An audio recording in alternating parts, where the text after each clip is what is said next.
guys, we're back again and everything. We had just finished up talking about the election of 1828 to where there was a lot of mudslinging going on, and poor Andrew Jackson's wife is suffering through all the things they're saying about her. But what happens? What happens with this one is the common man shows up. The common man and votes for Andrew Jackson, and Andrew Jackson now in 1828 is elected. Andrew Jackson shows up in Washington, D.C. for his inauguration party.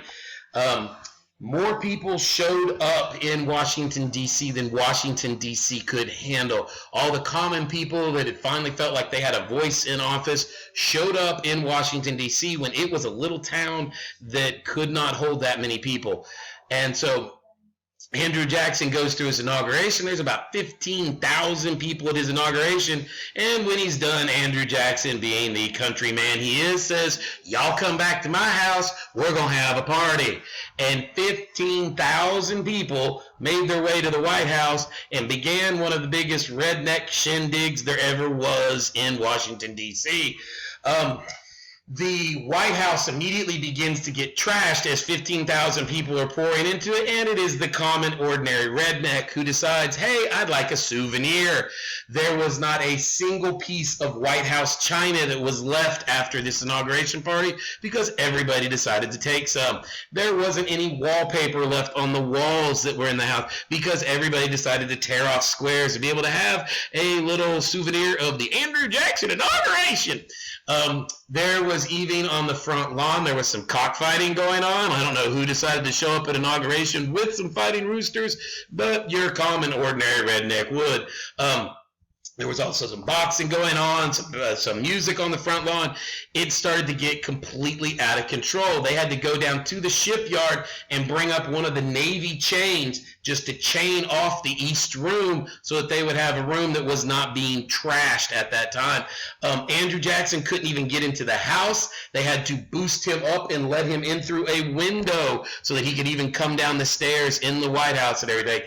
The party is going on, and it is in full swing, and it goes on all day long, and it goes on into the night. And that's where Andrew Jackson, being the smart man he was, knew that if everybody's enjoying themselves partying too much, the only thing you could do is his solution. He takes all the punch bowls he can find, large bowls, and sets them all out over the White House lawn.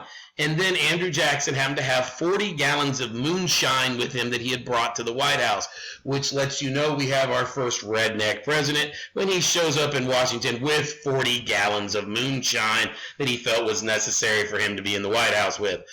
He fills up all the punch bowls with moonshine, and when given free alcohol, we know rednecks consume very generously, and that's exactly what they did. They immediately began getting themselves so drunk that the entire 15,000 people are passed out. By the time the sun starts coming up, now you don't have 15,000 people on the lawn, you have 15,000 people with hangovers on the lawn, and so that was what he did to disperse the crowd. You're going to get them drunk, just get them so drunk they can't handle it, and they move on. And this pretty much sets the tone for Andrew Jackson's presidency. He is going to run on Jacksonian democracy. He said he wanted a government ran by the common man, for the common man, dedicated to the common man. Battery is running low. Uh-oh. Okay. He also said he was going to get rid of, let me pause it. You are not long for this world. I'll just keep get rid of paper money. He is trying to worry about that because he's worried about inflation. That is the one he is never going to be able to accomplish. The other thing he's going to say he's going to run on is he wants to get rid of the National Bank. He's going to go about it in his own little way to get rid of the National Bank. And he says he wants to wipe out national debt. This is what makes Jackson such an interesting president, because he is not a politician, and politicians today, they just say whatever will get them elected and then never try and fulfill any of those promises. Andrew Jackson is going to be a common man that if he said he was going to get rid of the National Bank, he's going to get rid of the National Bank. He says if he's going to wipe out national debt, He will wipe out national debt. He is a man who does what he says he is going to do. All right, one of the first things that we're going to talk about that Andrew Jackson goes into is when he gets to office, he starts what's called the spoils system and everything. Jackson is going to be constantly compared to Donald Trump because both of them were not politicians. What they ran on is what they're both trying to accomplish then. They're not just saying things. And there are so many similarities in the things they did. If you remember when Donald Trump takes office, he immediately starts getting rid of some of the people in Washington. He had ran on drain the swamp. And when Jackson gets there, the first thing Jackson does is fire 10% of all the government offices there. He just starts. It's like a great episode of, The Apprentice, where you're fired and you're fired and you're fired, just going right through. It's like Oprah at Christmas, and you get fired and you get fired and you get fired. And so he's just firing everybody. He begins to put people he can trust into those offices, and he puts in his friends. The people in Washington, they get all mad. They're like, listen, you can't be just giving jobs to your friends. And his response is the spoils system. He says, to the victor goes the spoils. So I'm going to do what I want, how I want, when I want, and I don't care what you say about it. And so you saw this like I said, I'm going to compare back and forth with Donald Trump. Donald Trump puts in Ivanka. He gets rid of James Comey. He does things to where the media says, you can't do that. And his response is, yeah, I can.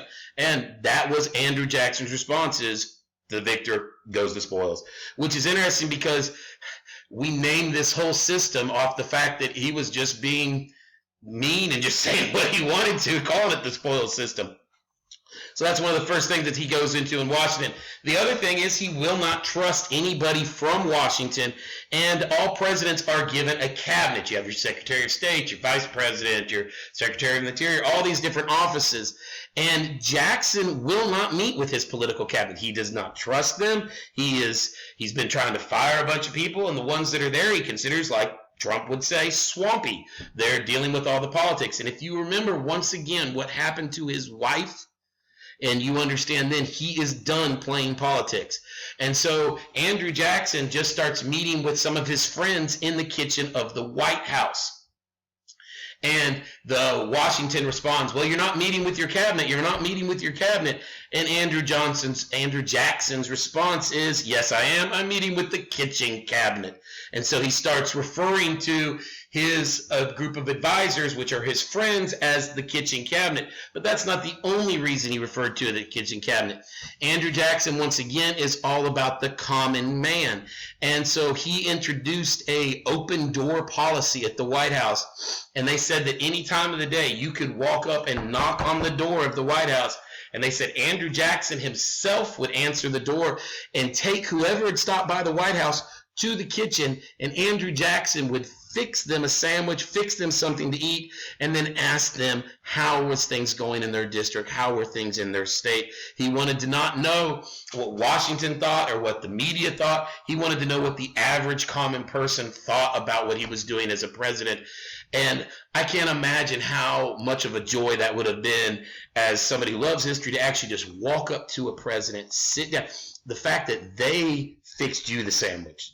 He felt like he was just a common person, and if you come to my house, I'm going to fix you food because that's the way the common person does.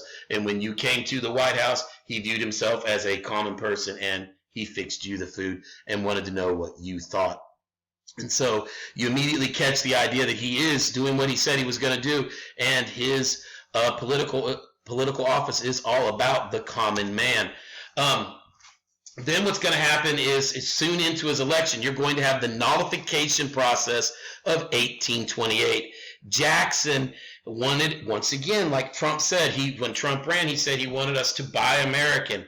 Jackson ran on, he wanted us to buy American goods and help the factories that are up north and all this stuff and to move things along that way. So what he does is he passes a tariff, which is a tax on imported goods, on goods from Europe. Most people in this day and age were using our American goods and everything, but down south with those large plantations, with that massive flow of cash coming in, they like to have niceties, as they would call it, and everything. And they would have chandeliers, grand pianos, and in that day, if you wanted something nice, you got it from Europe. And so they were bringing in the imports to the South. Most of America was fine with him slapping a tariff on. The southern plantations were not. What happens then is South Carolina decides they're going to leave the Union and become their own state and pull out of the United States. And so they mentioned that they were going to secede if they have to enforce the tax. And so what happens is when they threat to secede, Andrew Jackson writes a letter, and it shows up in South Carolina. And once again, if you remember what we talked about with Andrew Jackson with his early on career and everything, there's that story with Andrew Jackson on the state Supreme Court to where the man says he has kill in his eyes. And I firmly believe that about Andrew Jackson, because Andrew Jackson sends the letter to South Carolina that says, if any man even utters the word secession, if the word secession comes off your lips, he will personally show up in South Carolina, grab the person by the neck, drag them into the street, and personally throw a rope around their neck, hang them as high as they can, and laugh while their feet dangle. And when he sends this letter to South Carolina realizes he means it. And when he says he personally will come down there, I believe if South Carolina would have continued on, we would have seen Andrew Jackson personally hanging people. And so the entire state of South Carolina backs down from Andrew Jackson. Andrew Jackson, several years later in 1832, is actually going to lower the tariff, but he will never back off of it. When he sets his backbone to something, he stays with it, and he doesn't back down. What we're seeing here is, yes, early on a secession, but the real test was the states' rights over federal laws. And Andrew Jackson is going to continue to push states' rights over federal, but in this situation, when any time that state and federal collide to where it's at the interest of everybody, then you have to go with federal, and that's what Andrew Jackson does in this case. All right, Andrew Jackson with the Bank of the United States. Once again, as we said a little bit ago, Andrew Jackson thought the national bank benefited the rich and state banks will help benefit the farmer and the worker. Jackson was pushing for state banks. Henry Clay, once again, the man that had had problems in the 1824 election and everything, he wants to run for president again in 1832, and he's going to have to run against Andrew Jackson. He is the five-time loser of running for president. At this point, he realizes the only way he can unseat Andrew Jackson is to make him look foolish, to make him look like he's not going to do what he says he's going to do. And what had happened right before Andrew Jackson had got into the office, they had brought up the fact of a national bank, and the Supreme Court had said it's constitutional. And so they knew that the bank would have to come up again in 1836 for its charter renewal. That in 1836 would be Andrew Jackson's last year as he's on the way out. He would never, even though he was against a national bank, would never be able to do anything about it. But Henry Clay, being Speaker of the House again, brings up the bank's charter earlier than it should have been, so that he can make Andrew Jackson look silly, because Congress is going to vote for the charter to be done, and then it's going to go to Andrew Jackson. And Andrew Jackson, he is going to have two options. He's either going to veto it, and then it'll go to the Supreme Court, and he will lose, because the Supreme Court has already said it's constitutional, and he will look silly and cannot back up what he's saying. Or he can approve it and pass it, and then he will not be backing up what he's saying, and he'll feel like he has lied to the common man. And so Henry Clay thinks he has got Andrew Jackson over a barrel. So what Henry Clay does is Henry Clay brings it up before the House of Representatives. It goes to the Senate. It passes. Everything is exactly where it should be 4 years before it should have been. Jackson does what Jackson's going to do. Jackson vetoes the bill, says no. It goes to the Supreme Court, Supreme Court now has to look at Andrew Jackson and says, we said it was constitutional, and therefore Andrew Jackson has lost. Well, Andrew Jackson is not going to one who loses and just takes it easily. What Andrew Jackson does is he says, fine, you can have your national bank, and the government has all its money there, but he is the government and he's going to make a withdrawal. So he takes all of the money out of the national bank and takes it onto himself. And now you can have a national bank, but it has $0 into it, and it's worthless. I mean, it's like a college in Sweetwater. I mean, what's the point? Should I have not put that in there? Should I have not? If you're from Sweetwater, I'm sorry. Shanice, I know you're not watching this, but if you were, I'm sorry. Now the national bank is there, but Andrew Jackson has won in his own little way.